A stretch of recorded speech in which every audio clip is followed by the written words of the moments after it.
This charm will protect you, but heed the rules. What are the rules? Abuja was shining with its usual expensive glory, but my friend Chike was not smiling like the big men who drove past in their Range Rovers. He was sitting in a small beer parlor in Woods, looking at his phone and calculating how many months he had been broke. His shirt was fading, his shoes were crying for help, and his bank account was begging for mercy. Chike was tired of being the guy who everyone pitied, the one who was always borrowing transport money and eating one meal a day. He wanted to shine, to wear designer clothes, and to make his enemies jealous. But the problem was that every business he tried kept failing like a bad joke.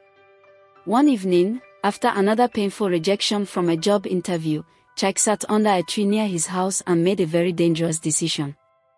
He remembered the stories his uncle used to tell about men who rose from nothing to become untouchable using spiritual power. He didn't want to work hard for 10 years only to remain average.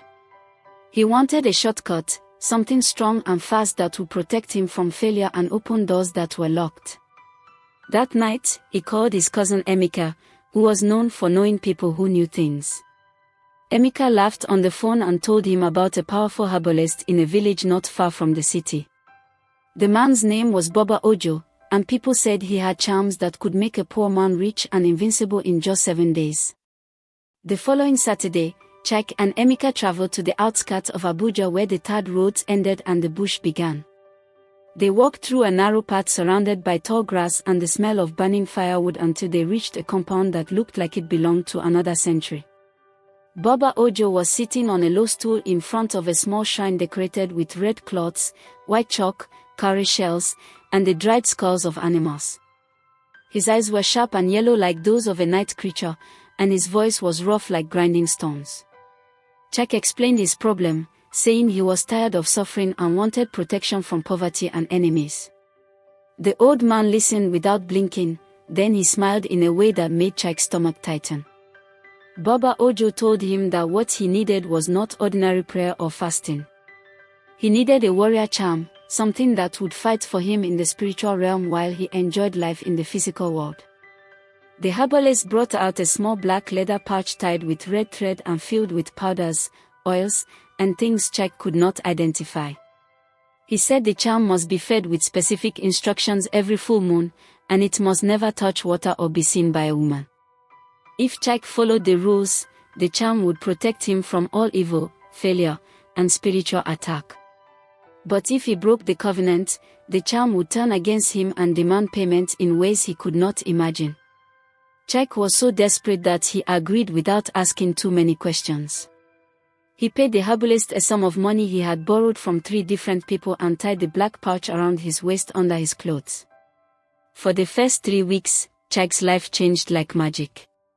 He got a contract he didn't apply for, his phone started ringing with business opportunities, and people who used to ignore him were now calling him boss.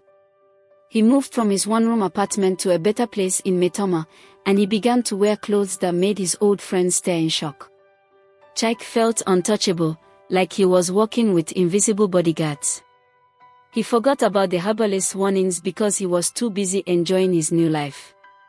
He stopped feeding the charm on the full moon and even let it touch water once when he was rushing to take a shower. He thought the old man was just trying to scare him with village talk. But on a cold Wednesday night in November, everything began to fall apart. Chike woke up at exactly 3 a.m. to a strange scratching sound coming from the corner of his room. He turned on the light and saw nothing, but the sound continued, slow and deliberate, like fingernails scraping against wood.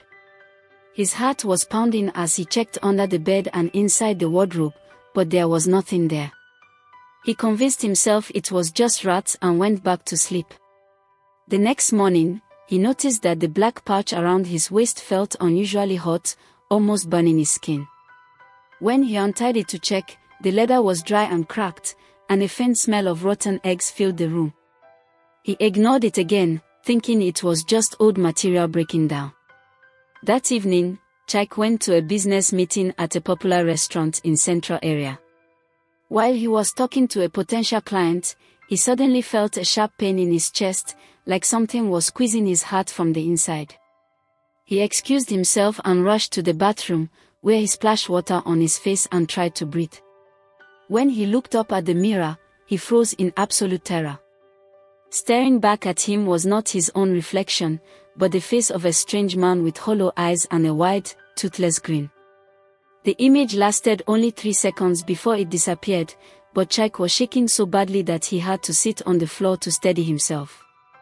He left the restaurant immediately, canceling the meeting and ignoring the confused calls from his client. For the next 2 days, the strange occurrences became more frequent and more terrifying.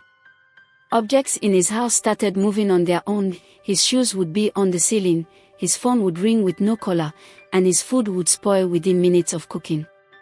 At night, he would hear heavy footsteps walking around his bed, and sometimes he felt invisible hands pressing down on his chest, making it hard to breathe. Chike knew something was very wrong, and he remembered the herbalist's warning about breaking the rules. In a panic, he called Emeka and told him everything. Emeka's voice was filled with fear as he advised Chike to return to Baba Ojo immediately and beg for forgiveness. The next morning, Chike drove back to the village, his hands trembling on the steering wheel. When he arrived at the compound, he found the herbalist sitting in the exact same position, as if he had been waiting. Baba Ojo looked at Chike and shook his head slowly, his yellow eyes filled with something between pity and anger.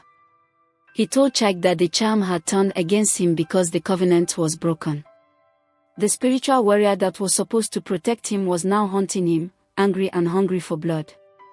The herbalist explained that the only way to stop it was to perform a cleansing ritual that required Chike to sacrifice something very precious to him and spend 7 days in total isolation without speaking to anyone. Chike agreed immediately, willing to do anything to end the nightmare. The ritual began that same night. Baba Ojo took him to a dark room at the back of the shrine, where the air was thick with smoke and the smell of burning herbs. Chike was told to sit in the center of a chalk circle while the herbalist chanted in a language that sounded like thunder. For 7 long days, Chike sat in that room, fasting and praying, listening to strange voices whispering just outside the door. On the final night, the voices stopped, and the room became completely silent. Baba Ojo entered and told him the charm had been appeased, but the protection was gone forever. Chike left the village a changed man, thinner, quieter, and carrying a fear in his eyes that would never fully disappear. When he returned to Abuja, his life had collapsed completely. The contracts disappeared, the money dried up, and people stopped calling. Chike learned the hard way that spiritual shortcuts always come with a hidden price, and when protection turns into a curse, no amount of money can buy peace. He now warns everyone who will listen, never play with forces you do not fully understand, because the spirits do not forgive easily.